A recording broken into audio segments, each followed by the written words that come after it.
Welcome to Module 7, Sustaining Improvement and Building Organizational Capacity. This is it, the culminating module of your journey. And what a journey it's been! Think back to Module 1, when you began exploring your identity and purpose. You examined who you are as an educator, articulated your personal why, and discovered how the language we use either maintains inequity or creates transformation. You moved through Module 2, learning the foundations of continuous improvement, the PDSA cycle, the discipline of starting small, the power of iterative learning. In Module 3, you discovered how to use data to illuminate rather than label, using street data, the ladder of inference, and the Atlas protocol. Module 4 pushed you into root cause analysis, moving past symptoms to understand the systems driving inequity and designing equity goals grounded in evidence. Module 5 brought it all together with the full PDSA cycle: planning, doing, studying, and acting with discipline and care. And in Module 6, you developed the sophistication to analyze impact honestly and adapt your practice based on what you learned.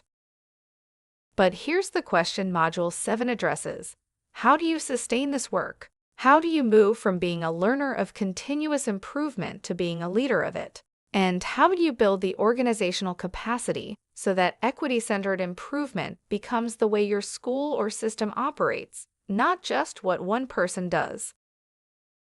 This module begins with something powerful: a comprehensive self-assessment of your growth across all 7 modules. You'll reflect on how your thinking has evolved, what you've learned to do differently, and what questions you're still exploring. This isn't busy work.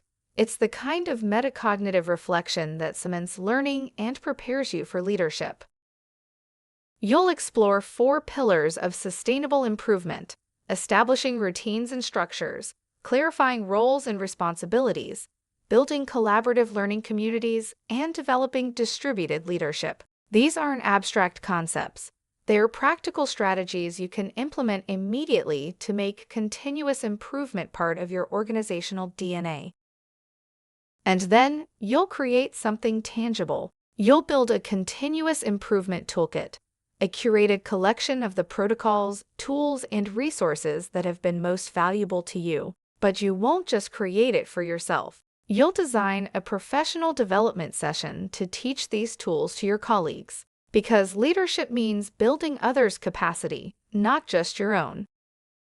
You'll also reflect on your journey from identifying an inequity through root cause analysis, change design, implementation, data analysis, and adaptation. This becomes both a reflection and a teaching tool, evidence of your learning and a model for others.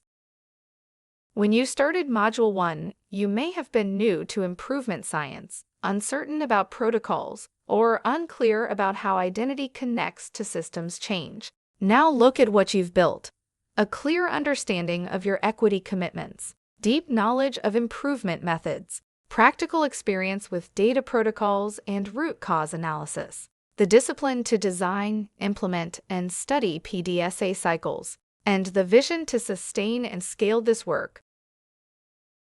The work of creating equitable schools where every child engages in learning that unleashes their unlimited potential and joy. That work is continuous. It requires leaders like you who understand that improvement isn't a program or an initiative. It's a way of being, a commitment to asking hard questions, centering those most impacted by inequity, testing changes with discipline, learning from evidence, and adapting with wisdom. Now go build the capacity, sustain the work, lead the change. The students are waiting.